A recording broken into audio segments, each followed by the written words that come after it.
بصوا بقى يا جدعان، انتوا عارفين ادهم بتاع الجديد كله، في مقرمشات كنت بجيبها من الفرن. بصوا انا بقى اول نزلت يا جدعان لقيتها بتتباع كده في مكان مستورد، قلت لازم اخش اجيبها. بصوا بيبيعوها في كيس شبه الشيبسي تقريبا. ادهم اول واحد يجيبها يا جدعان، فلايك وشير ومتابعه. بس انا يا جدعان متحمس قوي ان انا ادوقها علشان شكلها مختلف اصلا عن اللي انا متحمس عشان في حاجه الفرن. واحده بس، ايه؟ عاوز اشوف دي احلى ولا بتاعه الفرن اللي احنا ايوه بنجيبها. الوان، وكمان دي الوانها جامده يعني غير التانية، الوانها خفيفه كده.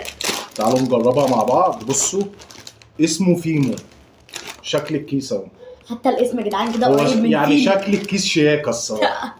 فهنشوف طعمها حلو ولا وحش. ولا شكل الكيس حلو بس. بتبص لي كده ليه يعني؟ شايف؟ انت قرفان مني إيه؟ ولا من البتاع دي؟ إيه؟ خد دوق. انت عايز ولا اقول الصراحه ايه؟ بتاع الفرن احلى يا جدعان بكتير. النظام ده بصوا اسمه فيمو، دي بالجبنه الرومي. شكل الكيس اهو. انت جبته بكام بقى يا ادهم؟ ده جابه ب 45 جنيه. ادهم والله ب 45 جنيه. بالله عليك ب والله 45؟ ب 45 جنيه. مش غالي شويه؟ انا متهيألي ال 45 جنيه دول يجيبوا لي من الفرن يعني سبت، صح؟ ده الكيس هناك ب 10 جنيه. في الفرن. لا بس يا جدعان نفس نكهه ندوق الجبنه. الحمراء نشوف طعمها ايه الاحمر.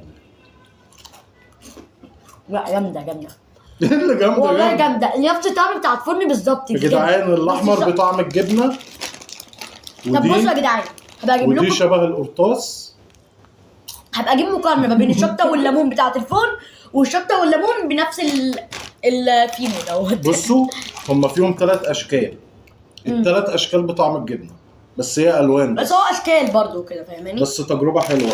انا شايف، انت شايف ايه؟ قول لي انت انا شايف شايف وربنا ايه؟ نفس الطعم شبه بتاع الفرن بالظبط، اللي هو بتاع الجبنه بتاع لا، الفرن. أنا وانا شايف- عن نفسي بحب الشطه والليمون، اصلا مش بحب الجبنه. بتاع الفرن احلى بكتير يا جدعان وارخص. ده الكيس ده ب 45 يا جنيه. جدعان في ايه يا عم؟ هو افترى؟ دوقوا انتوا كمان يا جدعان وقولوا لنا في الكومنتات ده احلى ولا بتاع الفرن.